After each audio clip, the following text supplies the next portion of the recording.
Bonjour mes amis, j'espère que tout va bien. Je vous propose du développement personnel, donc sur les liens karmiques.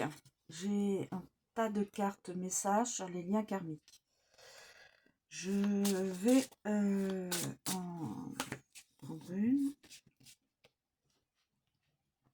Voilà, écoutez, celle-ci, elle veut absolument que je l'ouvre. Le contrat d'âme. Je me faisais de l'œil, je la prends. Le contrat d'âme. Alors, le contrat d'âme. On a tous des contrats d'âme, mes amis. Je vais vous donner l'interprétation de Sonia Jean, illustration de Flavie Berthaud. Le contrat d'âme. L'âme est une expression du divin qui fait l'expérience sur Terre. En qualité d'humain, l'âme agit en s'adaptant à sa condition, si difficile soit-elle. C'est une harmonie entre le divin et l'humain. Cela résume bien le contrat d'âme. En effet, nous parlons de contrat, terme plutôt solennel, et d'âme, terme spirituel. Cela ressemble à un contrat comme nous pouvons l'imaginer dans notre monde actuel, mais entre deux ou plusieurs âmes. La différence se situe dans le temps.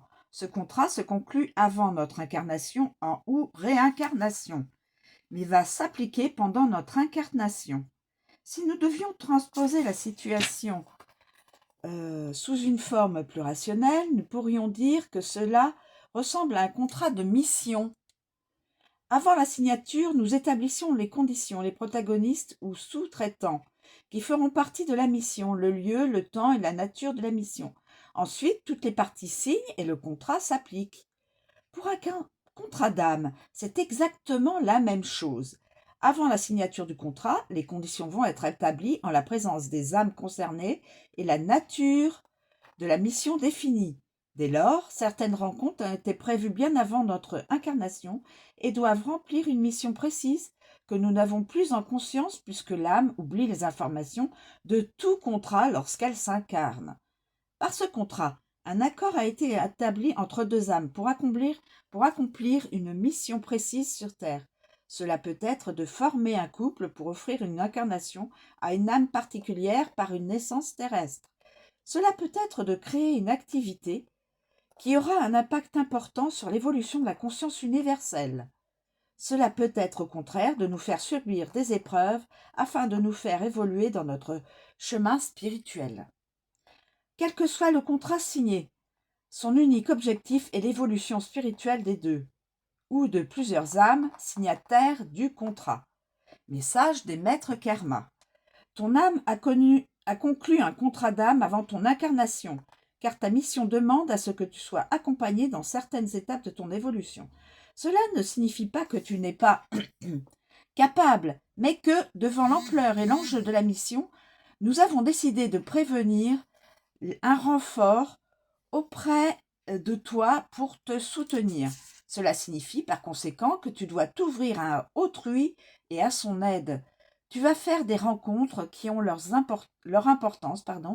Elles ont été programmées et validées lors de ce contrat d'âme. Rien n'est fait au hasard et tout s'accomplit au bon moment selon les termes divins du contrat. Tu peux avoir connaissance de ce contrat uniquement lorsqu'il entre en vigueur. Auparavant, il reste une vérité enfouie. Chaque étape de l'évolution ne doit apparaître qu'au moment précis, prévu. Chaque étape de l'évolution, donc au moment prévu, doit apparaître au moment prévu. La connaissance de l'âme ou des âmes signataires de ce contrat peut être confirmée dès lors qu'elles ont commencé à honorer leur contrat, c'est-à-dire qu'elles sont entrées en jeu dans ta vie terrestre, afin de te rapprocher d'elles. Ces informations te seront données lorsque tu seras prêt, prête, selon le plan divin. Reste attentif, attentive, c'est pour bientôt. Donc, mes amis, certains auront le contrat d'âme à honorer avec d'autres personnes rencontrées. Voilà. Je vous remercie de me suivre, je vous souhaite une très bonne journée et je vous dis à bientôt.